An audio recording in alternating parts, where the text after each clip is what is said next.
নমস্কার বন্ধুরা, Bidhannagar animal rescue অর্গানাইজেশনের পক্ষ থেকে সবাইকে স্বাগত। তো এখন আমার কাছে রেস্কিউ কল এসেছে সোনাপুর নলবাড়ি একটি জায়গা আছে, সেই জায়গা থেকে। তো এখন আমি যাব নলবাড়ির উদ্দেশ্যে, আর দেখবো সেখানে কী সাপ আছে। তো চলো যাওয়া যাক, আর দেখি কী সাপ আছে আর কতক্ষণ লাগে রেস্কিউ করতে। তো চলো।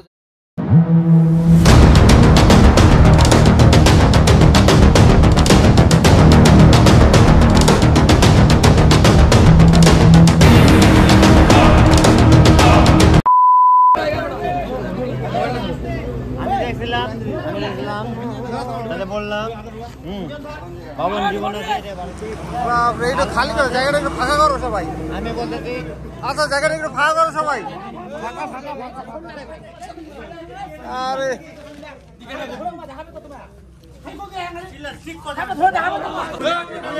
যাচ্ছে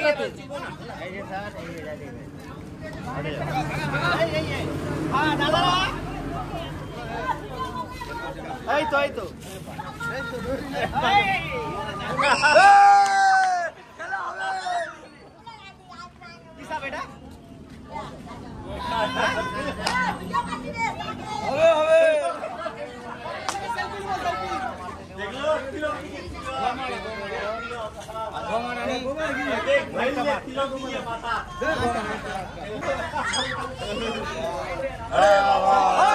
একটা বড় ড্রামা না দোকান থেকে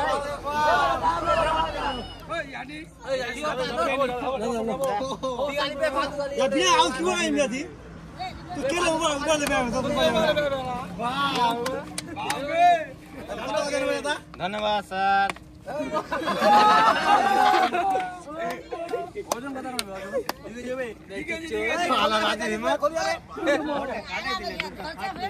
তো ফোন কে করছিল আমাকে? হ্যাঁ, তুমি ফোন করছিলা? নাম কি দাদা তোমার? এই জায়গাটার নাম কি? নলবাড়ি। সাপটা কে তুমি দেখতে পাও প্রথম? না, আমি কাজে গেছিলাম তো। হ্যাঁ, বন্ধুগুলো বললো এখানে সাপ দেখা গেছে। আচ্ছা আচ্ছা। আমি ঠিক আমার একটা বন্ধু আছে, সবাই এদিকে আসো, সবাই এদিকে আসো। তাই তোমাকে ফোন করলাম। হ্যাঁ, তাই সাপ দেখা। আচ্ছা। তুমি আমার নাম্বারটা কোথায় পাইছো? আমার নম্বর সেভ করা যাবে মানে কোথাও ভিডিও দেখি তো। আচ্ছা আচ্ছা, ভিডিও দেখো না? ঠিক আছে, অসংখ্য ধন্যবাদ তোমাদের সবাইকে। তোমরা সাপটাকে না মেরে আমার সঙ্গে যোগাযোগ করে সাপটার প্রাণ বাঁচিয়ে দিলা। হ্যাঁ, যাই হোক, এই ভিডিওটা আমি কালকে ফেসবুকে পোস্ট করব, ঠিক আছে? তোমরা সবাই দেখবা ফেসবুকে পোস্টটা। হ্যাঁ, আর আমাদের ঠিক আছে, যখন বেরোবে তখন ফোন করবো আমাকে।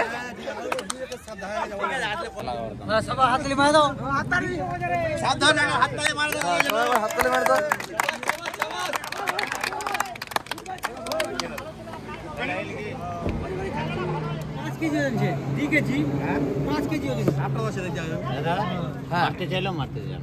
না না, চেষ্টা করলাম।